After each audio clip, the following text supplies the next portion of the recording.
back everyone to another episode of Mumbles. Today I'm bringing you guys another game review.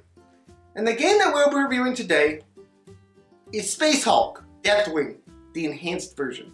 Now we are reviewing this on the PlayStation 4 and it is available for $39.99 on the PlayStation 4 console. Now this is also available on Steam and there it may be a little bit cheaper, but this game is just now launching for the PlayStation 4, so it is $39.99. So what is Spacehulk Deathwing? Basically, think of Left 4 Dead. Now Mumbles, why would you compare this with a zombie game? Well, it's just simple. You have hordes of enemies coming at you in Left 4 Dead. You have hordes of enemies coming at you in Spacehulk. You have loads of story content coming at you in Left 4 Dead. You have loads of story content coming at you in Spacehulk. So you can already see the comparison. You also have, if you're playing single player, AI companions which do their best to cover you and watch your back. So, the real difference in between this game and Left 4 Dead is basically instead of using, shotguns and things like that, in this game you use miniguns. And instead of using baseball bats and things like that, in this game you use swords and power armor and fists. So the basic story of Spacehulk Deathwing is that you come across this Spacehulk spaceship. Now, you are the librarian, and it is your job to basically investigate and stop the alien race from coming out of this Spacehulk and destroying civilization as you all know it. Now, along the way, a lot of different things are going to happen, but you're just supposed to do your best to stop this alien invasion. Now, let's talk about the graphics, the soundtrack, and the controls. Now, the graphics in this game are dark, grimy, and gory. Now, this actually plays to Spacehulk's strengths because this is supposed to be a dark, gory game. You're running around in power armor. Things aren't supposed to be pretty. However, I do believe that the graphics could use just a slight boost. But with that being said, still overall, nothing to be sneezed at here. They do a great job of, even when you're in tight corridors and things like that, of keeping you in this dark, kind of scary atmosphere and really keeping the player involved in that atmosphere. Now the soundtrack for the most part is okay, but I have to be honest with you.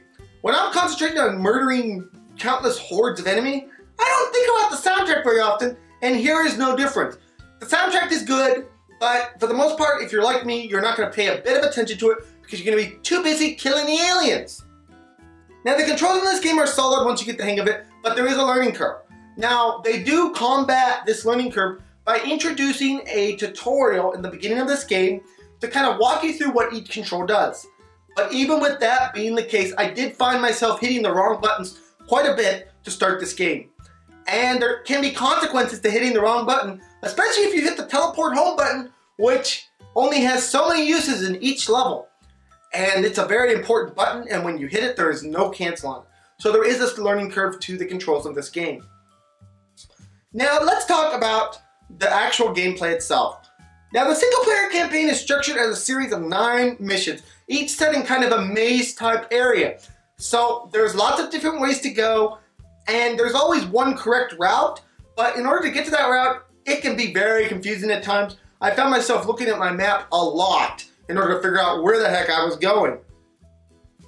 Now, with that in mind, there is some backtracking in this game, as quite simply, you can only, search so many different areas and you're gonna get lost, guys.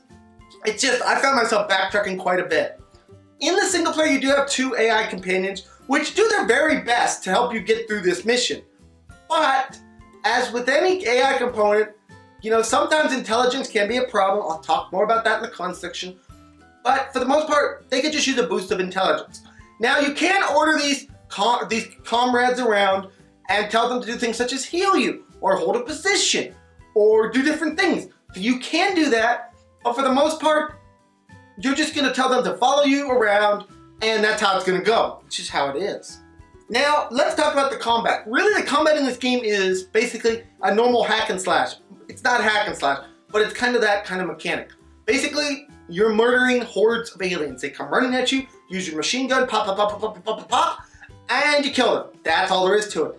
There's really nothing more to the combat system. You use your sword, you sometimes use your laser blast, or by laser blast I mean your electric blast, And for the most part, that is what you do in this game. You destroy aliens. There's nothing more complicated about it. Now, the other thing that I did want to talk about in the single player is that there is a progression system. Now, by this I mean, as you progress through this game, you will find new upgrades and get upgrades for your guy that will allow you to equip new weapons, equip new melee weapons, change your actual AI companion's weapons, switch out different things. So it's a very robust and cool progression system in this game. Now, you can change your weapon to the middle of a mission. However, this is that button I was talking about that teleports you home. You only can use that so many times during each mission, and once you run those out, there's no going back. Now, even though I've talked about just single player, I do want to address the fact that there is co-op in this game, and obviously if you're playing co-op, that kind of throws out the AI companion part of this game. So if you're playing co-op, you may have a better experience going through levels and making things easier than if you're just playing by yourself. Now let's get to the cons section.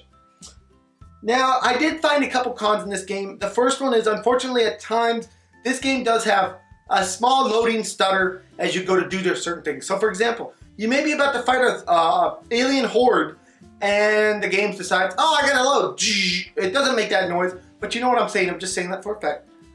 All of a sudden, it'll kind of stutter for a second, and then it'll be fine. So, at times, it does have that issue. Now, my second con for this game is it does have rather repetitive gameplay. I love killing hordes of aliens as much as anybody, but after you do that so many times, you may get a little bit tired of that. Now, my third con for this game is the story can be a bit confusing at times. When you're progressing through levels and you're doing your objectives and aliens are coming at you, you know, the last thing you need is to have someone giving you a big blow-by-blow description of what is going on in the story. You're not going to understand it and you're not going to know what's going on. That's at least what happened to me. Maybe you guys can follow it better than me because I know you guys are all very smart out there.